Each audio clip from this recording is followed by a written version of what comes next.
A quiet afternoon on Tasmania's peninsula suddenly turned into a bloody nightmare. Within just a few hours, 35 people were killed and dozens more injured.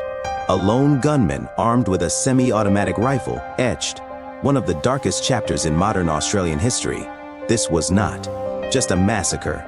It was an event that changed the way Australia viewed violence, gun ownership, and itself. This is the story of the Port Arthur Massacre, the deadliest mass shooting in Australian history. Port Arthur, located in Tasmania, Australia, is not only a popular tourist destination but also one of the country's most significant historical sites.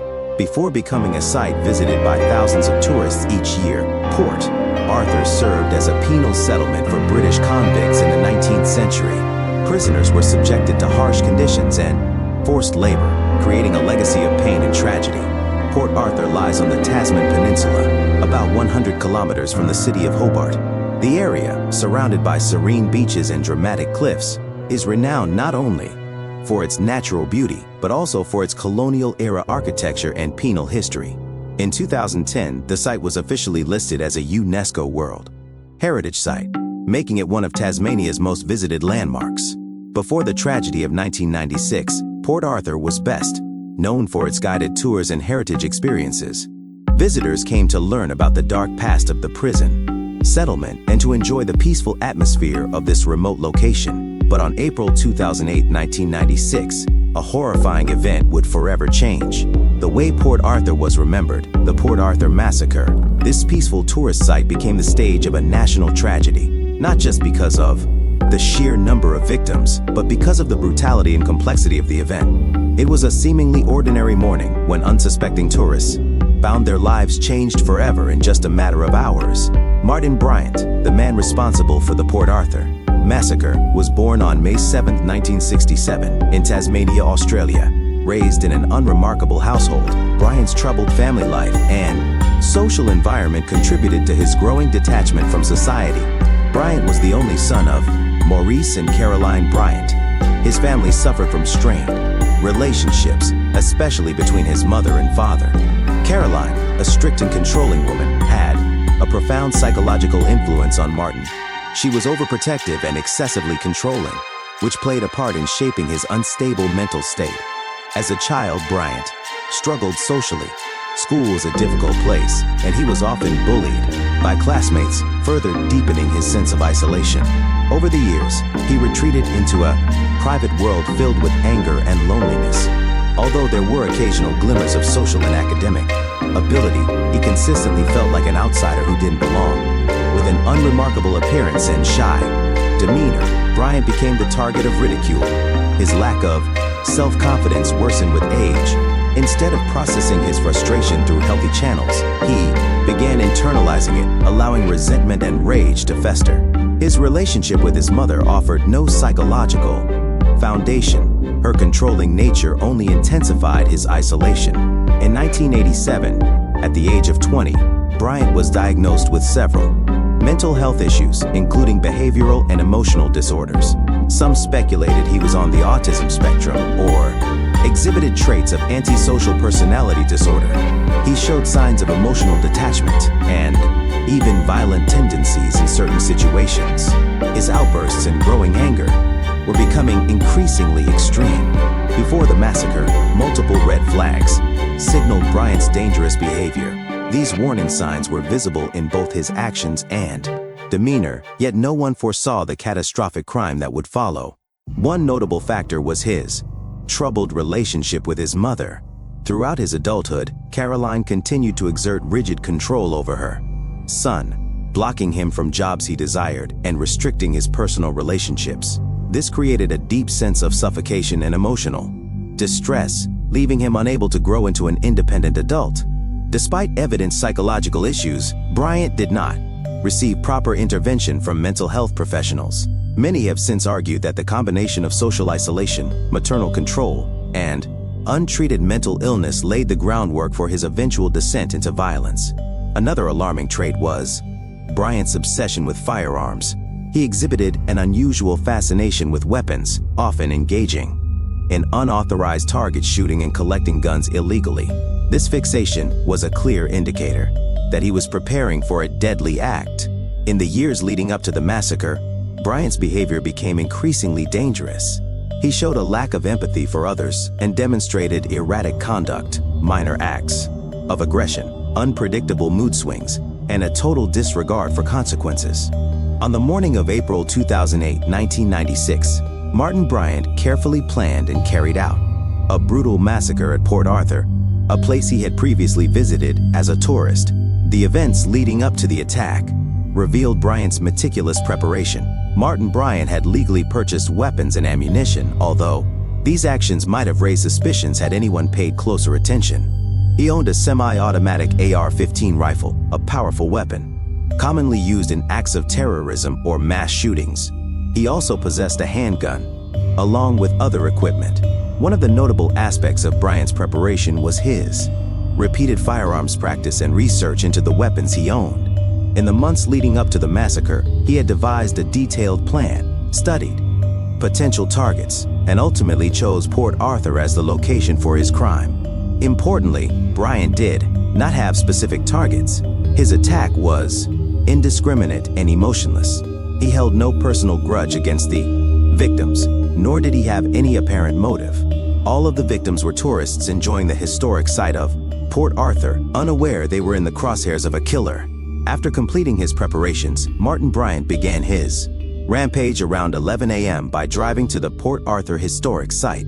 The first moments of the massacre were sudden and devastating.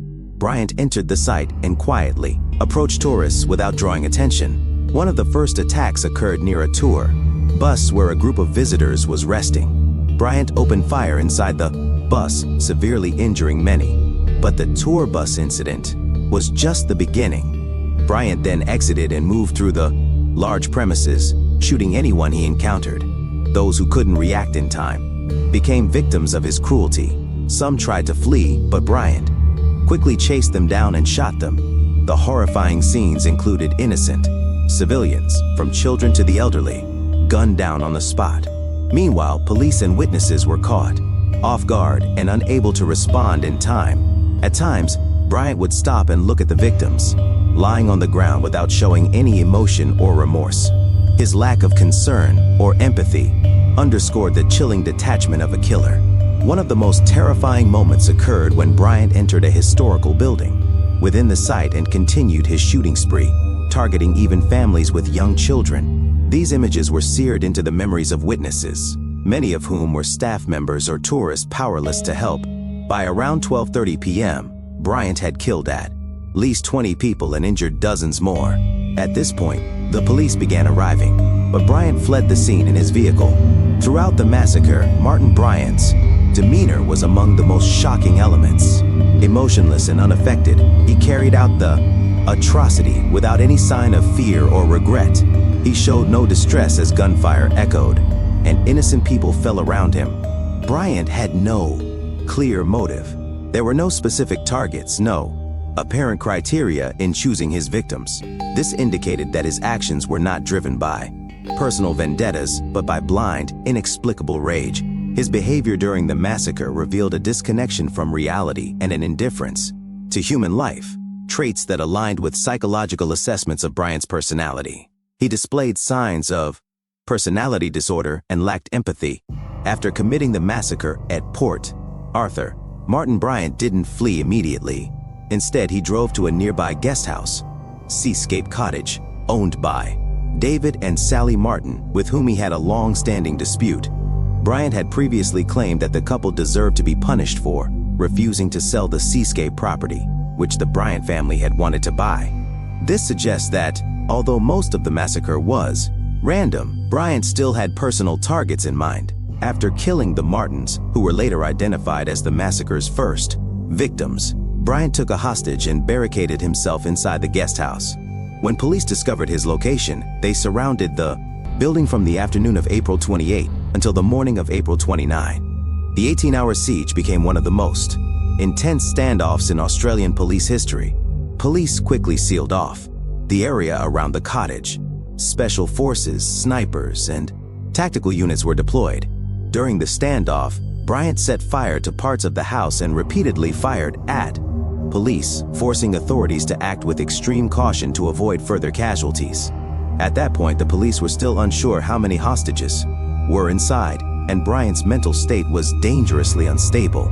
A direct assault was too risky, so the police opted to contain the situation and use loudspeakers to urge him to surrender. Meanwhile, emergency medical teams were treating the wounded at Port Arthur and constantly updating the list of casualties. The tragedy shocked the entire nation, dominating headlines and leaving Australians in mourning. At around 8 a.m. on April 29, 1996, after a long night of siege, Martin Bryant set fire to the Seascape guest house.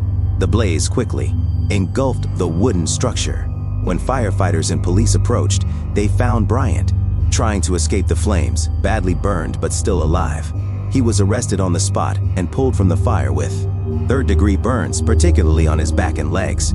He was unarmed at the time and did not resist arrest. Bryant was immediately taken to Royal Hobart Hospital for treatment under tight security. Once stable, he was interrogated and taken into custody, marking the beginning of the investigation and criminal proceedings. The massacre and manhunt sent shockwaves across Australia. International media covered the Port Arthur tragedy extensively, calling it one of the worst mass shootings in modern history. Thousands of Australians laid flowers and lit candles at memorials in Hobart, Port Arthur, and other major cities. The Tasmanian and federal governments declared national mourning and vowed to re-examine the country's gun control policies. This led to pressing national questions. How was someone like Bryant, with a history of mental illness and erratic behavior, able to legally purchase firearms? Had the healthcare, education, and social systems failed to prevent the tragedy? As soon as Martin Bryant was taken to the Royal Hobart Hospital, police began an initial investigation to determine the motive, level of involvement, and behavioral patterns of the perpetrator. However, they quickly encountered a major obstacle. Bryant remained completely silent. In the first days following his arrest, Bryant refused to cooperate with investigators. When asked about his actions, motives, and the course of the attack, he either stayed silent or gave vague, incoherent answers. This forced authorities to build the case primarily on eyewitness accounts, the crime scene, and physical evidence. Despite this, the police gathered a large amount of crucial evidence. The weapons found at the scene matched the types of guns Bryant had previously purchased. Security camera footage, audio recordings, and witness testimonies confirmed he was the sole perpetrator of the shooting. Biological traces such as blood, fingerprints, and DNA matched Bryant. His car and personal belongings were found at Seascape Cottage. These pieces of evidence gradually painted a full picture, an organized act, premeditated, aimed at causing maximum harm, yet without any clear political motive. One of the most critical steps in the investigation was to determine Martin Bryant's mental state. Forensic psychologists, including Dr. Ian Sale and a team from Risdon Psychiatric Hospital, were assigned to assess Bryant's cognitive abilities and legal accountability. Some notable conclusions were: Bryant had an IQ below 70, falling within the range of mild intellectual disability. However, he still understood the nature of his actions, including the ability to distinguish right from wrong and to conceal or disguise his behavior. No clear evidence of schizophrenia or other psychotic disorders was found.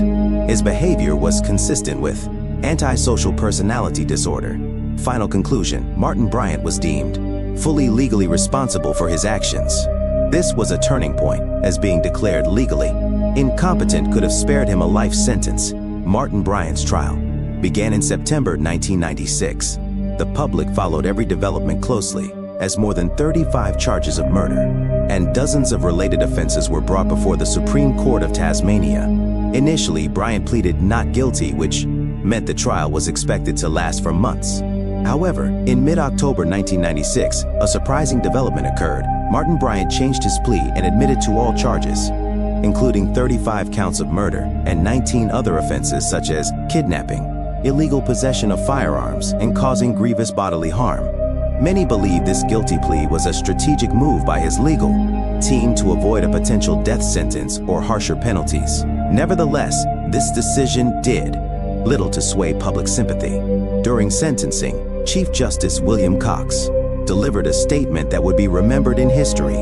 "I have no power to order your execution, but I can ensure that you will never be released again.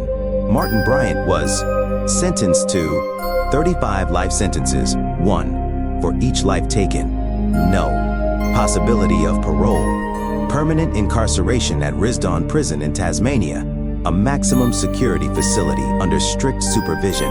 The case triggered a legal revolution in Australia.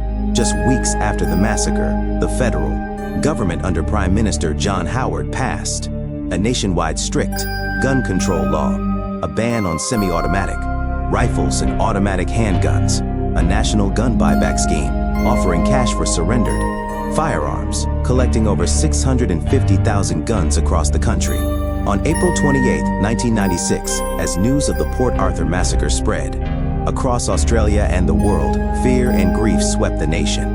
Australians, long accustomed to living in a peaceful country with low gun violence, were suddenly confronted with a horrifying truth.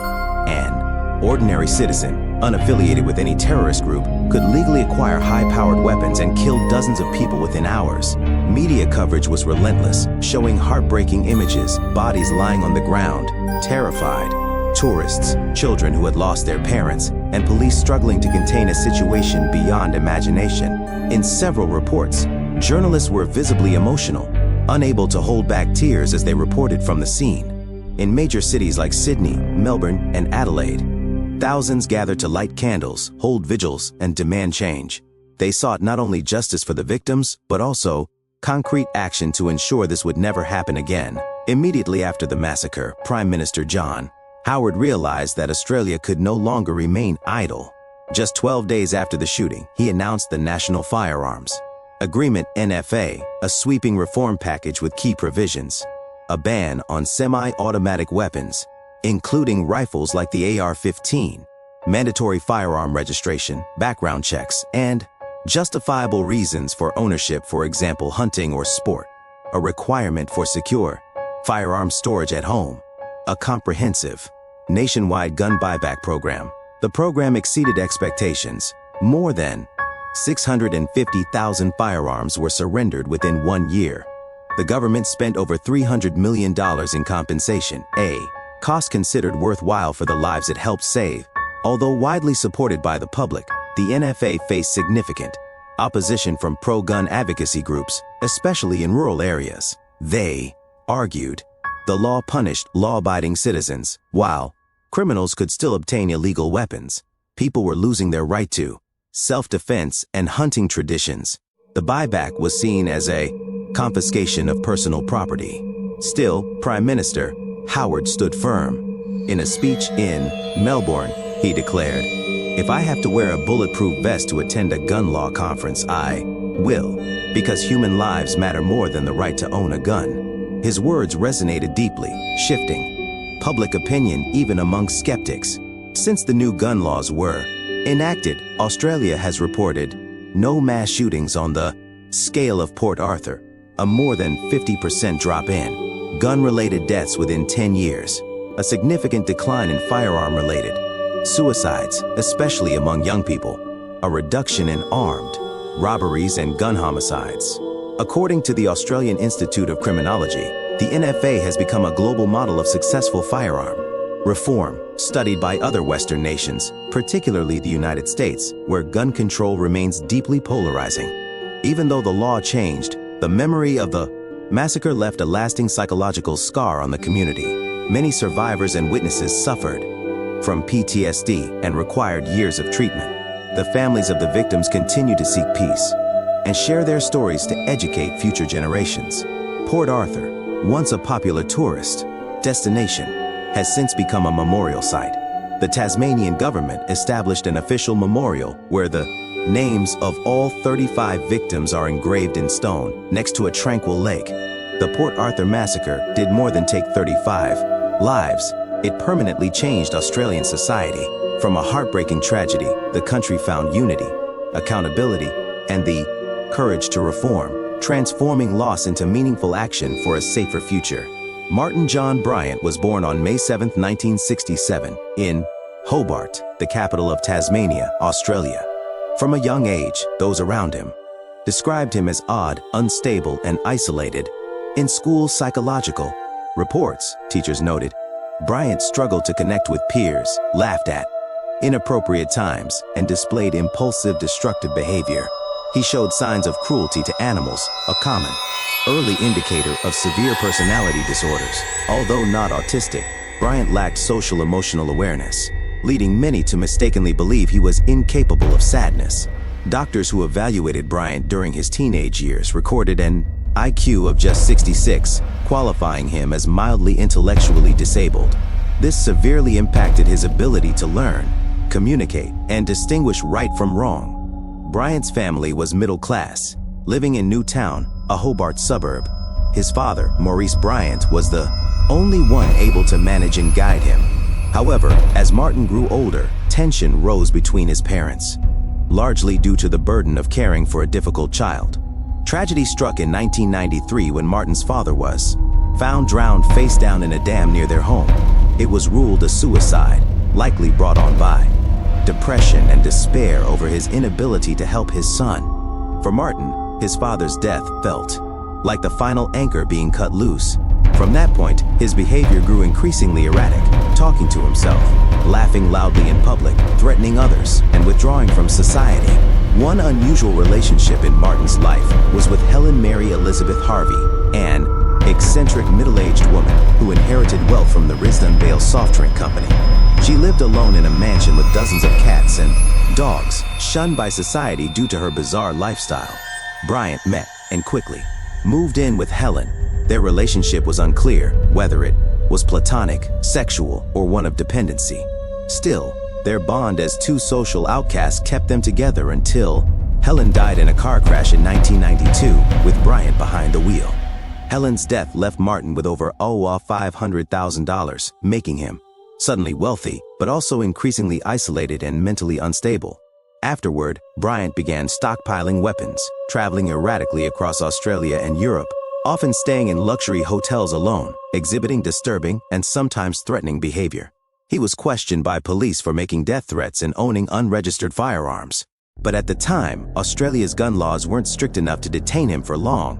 Importantly, neighbors and relatives had repeatedly warned authorities about Bryant's dangerous behavior. But social services, mental health agencies, and police all overlooked or underestimated the risk he posed. Martin Bryant was not schizophrenic. He had no hallucinations, no voices in his head. He had no political, religious, or racial motivations.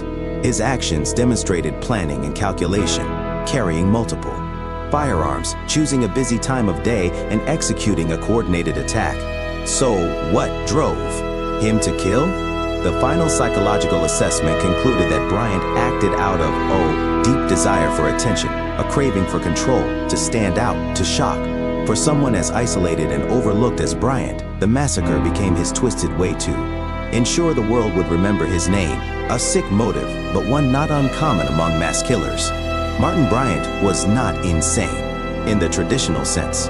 He was a product of social neglect, a failing mental health system, and a deeply isolated, angry, and unstable individual. His story is not just a warning about violence, it's a tragedy of being forgotten. A man with clear red flags, ignored until it was far too late. Among the more than 60 people present at Port Arthur that day, many survived, but none could ever live the same again. Though they escaped death by a thread, they carried lasting wounds, both physical and emotional. One survivor, Wendy Skur, a first aid officer at the historic site, recalled the moment gunshots rang out and people began to fall, one after another. Wendy was the first to rush in and help the wounded. She later said she was haunted by the screams, the gunfire, and the sight of familiar faces lying motionless. Surviving a massacre is its own form of hell. Many victims faced post-traumatic stress disorder, PTSD, chronic anxiety, insomnia, panic triggered by loud noises, survivor's guilt, living when loved ones did not, difficulties reintegrating into work, relationships, and daily life. In response, the Tasmanian government quickly established trauma support centers for victims and their families. But such deep wounds could not be healed with medicine or words alone. Some survivors found new paths through writing, painting, or creative expression as a form of self-therapy, public speaking to raise awareness of mental health issues, establishing charities to support other victims of gun violence. For example, one couple who survived the attack but lost their daughter founded the Rebecca Foundation, which provides school-based psychological support and scholarships for children. One of the most chilling accounts came from Peter Crosswell, who hid behind a bush with his family for 30 minutes during the shooting. I heard his footsteps, very close. I told my kids not to. Breathe. I saw his shoes, less than 2 meters away from me. Years later, Crosswell said, sleep remained a nightly battle. The shoes, the breathing, the gunshots, forever etched into his mind. Some survivors chose to turn pain into social action. They became gun reform advocates, demanding stricter firearm control, volunteers, supporting trauma victims, inspirational speakers, especially in violence prevention education. Their stories offered hope not just to Australians, but to the world. A reminder that even in deep suffering, people can find purpose and strength. Today, visitors to Port Arthur come not only for its convict-era ruins, but also to pay respects at the memorial site, where a simple stone bears the names of the 35 victims. A wall of silence stands nearby. No plaque, no decoration, just space to remember. For many survivors, returning to the site became a healing ritual, a way to face, not avoid, the past. Some visit every year, laying flowers. Others returned only after decades, but all brought with them deep respect and heavy memories.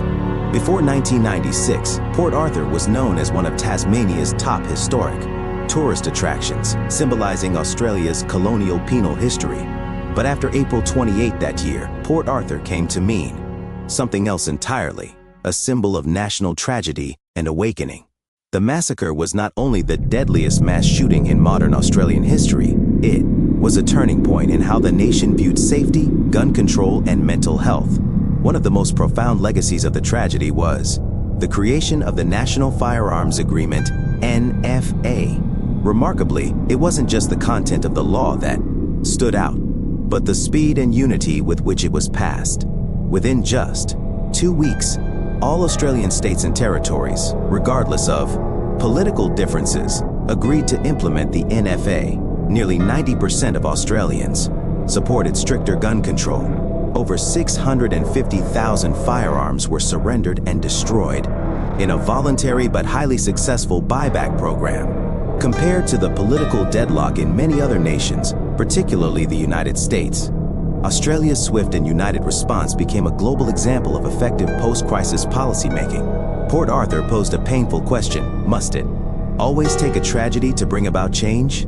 Before 1996, many warning signs about Martin Bryant had been ignored or downplayed.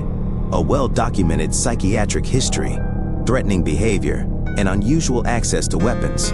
Relatives and neighbors have repeatedly raised concerns, but a weak mental health system and legal loopholes meant no effective intervention occurred.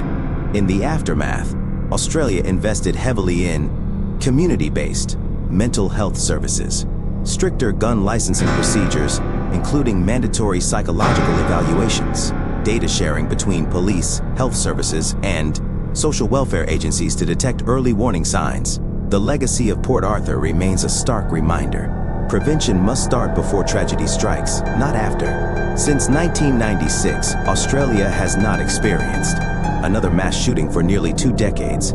Many nations have studied Australia's NFA model, including Canada, which introduced additional psychological checks and firearm registration reforms, New Zealand, which revised its laws after the 2019 Christchurch mosque shootings, openly crediting Australia's influence, the United Kingdom, which tightened handgun laws after the Dunblane Massacre, which occurred just 1 month before Port Arthur. However, countries with deeply rooted gun cultures, like the United States, have struggled to find similar consensus. Many global experts consider Port Arthur a successful social experiment, proving that strict gun control can reduce homicide and suicide rates. One thing is undeniable: Port Arthur left a scar on the Australian psyche, but that very memory, that collective reckoning, became the force that drove the nation to act. Today, next to the official memorial stands a quiet space known as the Reflection Pool, with calm waters, lush greenery, and a simple stone bearing the words, "Let peace be." Their memorial not just a tribute to the dead, but a solemn reminder to the living. We have a duty to never let this happen again. The Port Arthur Massacre was not only Australia's darkest day, it was a warning to the world about the devastating consequences of gun violence, the abandonment of mentally vulnerable individuals, and the extraordinary power of political unity in the face of crisis. Perhaps the greatest legacy Port Arthur left behind isn't found in the bloodshed, but in what Australia chose to do next. Two court-appointed psychological experts evaluated Martin Bryant. Dr. Paul Mullen, Australia's leading forensic psychiatrist, concluded that Bryant did not suffer from schizophrenia and was fully mentally competent. He described Bryant as having borderline personality disorder and mild intellectual disability, but fully aware of his actions and their consequences. Bryant experienced no hallucinations or delusions. On the contrary, he was acutely aware of the attention he was receiving. His lack of effort to conceal his actions and his absence of guilt led experts to conclude Martin Bryant is not insane. He is the embodiment of coldness, indifference, and depravity, nurtured by isolation. Bryant was represented by lawyer John Avery, who later described the defense as one of the heaviest moral burdens of my career. Initially, Bryant planned to plead not guilty, which sparked public outrage. But after overwhelming evidence and Bryant's ongoing displays of inappropriate laughter and emotional detachment, Avery convinced him to plead guilty to avoid a lengthy public trial that would further traumatize victims' families. On 22 November 1996, Martin Bryant formally pleaded guilty to all 72 charges, including 35 counts of murder, 23 counts of attempted murder, kidnapping, unlawful possession of firearms, and committing acts of civil terrorism. Justice William Cox delivered the sentence. No parole, no leniency, no escape. Martin Bryant was sentenced to 35 life terms without parole, plus an additional 1,652 years, the harshest sentence in modern Australian judicial history. The court ordered that Bryant be denied parole forever, not eligible for sentence reduction, banned from media contact, and placed in indefinite solitary confinement. He is currently incarcerated at Wisdom Prison Complex in Tasmania in the highest security isolation unit, according to prison sources. He is kept completely isolated from other inmates to prevent assault or murder. He has shown suicidal tendencies and is under 24/7 surveillance. Over the years, he has remained emotionally detached and childlike, sometimes drawing or playing music as if unaware of the gravity of his crimes. One guard remarked, Martin Bryant lives like a man-sized child in a body en masse. He feels no remorse and understands nothing of others' pain.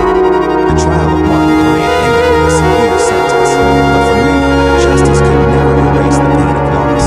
However, through this sentence, the Australian legal system sent a powerful message. Violence will not be tolerated, evil will have no way out, and the innocent will always be remembered.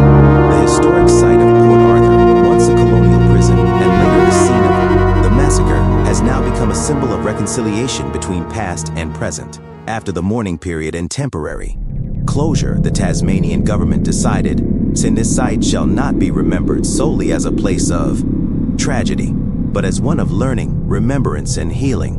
The Port Arthur Memorial Garden was built with the full support of victims' families and the wider community. The garden is quiet and serene, with a reflective pool and stone benches engraved with the victims' names. A limestone memory wall bears the names of the 35 who were lost, but not that of the perpetrator. A discreet exhibition recounts the events, avoiding sensationalism or graphic imagery. The Port Arthur tragedy is not just an Australian story, but a global symbol of how a community can transform grief into collective strength. Instead of hatred, many victims' families chose forgiveness, not to forget but to move forward. Examples include Walter Mikak, who lost his wife and 2 daughters in the massacre, founded the Alana and Madeline Foundation, an organization protecting children from violence. Many families chose to plant trees of remembrance, write memoirs, or share their stories through films and public speaking. The government has strongly supported education by including Port Arthur in the modern history curriculum as a lesson in responsibility, compassion, and the capacity to heal after tragedy. Today, Port Arthur welcomes hundreds of thousands of visitors each year. But many come not just to sightsee, but to pay tribute to loved ones, reclaim a personal chapter of memory, seek peace in a sacred space of stillness. A tour guide once said, "No one leaves this place without falling silent for a moment." Port Arthur doesn't speak much, but you'll feel everything. The Port Arthur Massacre may have concluded in court, but its impact continues to resonate. Years later, as mass shootings occurred in the United States, New Zealand, Germany, and beyond, Port Arthur was still cited as a prime example of policy reform in the aftermath of tragedy, a successful model for gun control that still respects individual freedom, a reminder of the danger of ignoring warning signs of violence. Death cannot be undone. Pain cannot be erased. But what can be done and was done in Port Arthur is to turn memory into compassionate action. The people of Tasmania, of Australia, and of the world have learned community safety must never be taken for granted. We can face our pain without letting it consume us. The greatest losses can sometimes lead to the greatest positive change.